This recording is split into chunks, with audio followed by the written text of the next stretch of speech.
welcome to Newfoundland and Labrador Studies 2205. I'm Miss Fleming, your instructor for this course. This is Unit 4, Towards the Future, Section 3, Lesson 1, on the right to vote. Now this section is on the different changes in governance through the 20th century and the 21st century. But first we need to talk about the right to vote.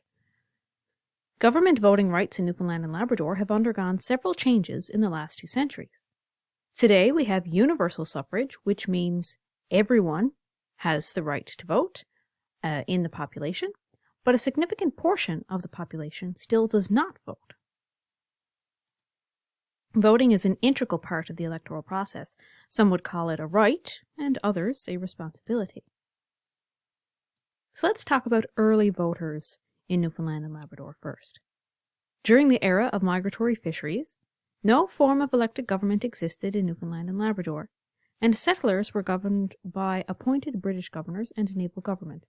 You might remember if you rewind your brain back to earlier in the course when we talked about migratory fisheries. After local reform in 1832, male British subjects over the age of 21 were granted the right to vote in representative government if they had lived in the colony for over a year and owned property, so it was very restricted. Additionally, unlike today, early voters cast their ballots by standing in public. This system was vulnerable to intimidation and bribery. In 1887, a law passed for secret ballots to be cast. And you may remember women were not granted the right to vote until 1925 and had to be over the age of 25 as well at that time. Residents of Labrador were not granted the right to vote until 1946 to elect members of the National Convention. At this time, all residents over the age of 21 were allowed to vote, but that was just on the island until 1946. So let's talk about current voters as of 2023. So in 2023, residents of this province can vote in municipal, provincial, and federal elections once they reach 18 years of age.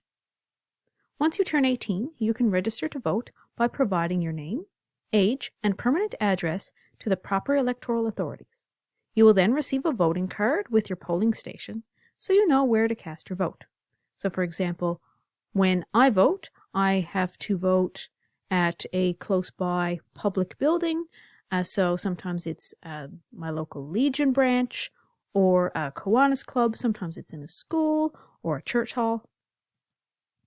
Governments at all main levels typically remain in office for 4 years until a general election is called. Voting in elections is carried out simultaneously in all districts.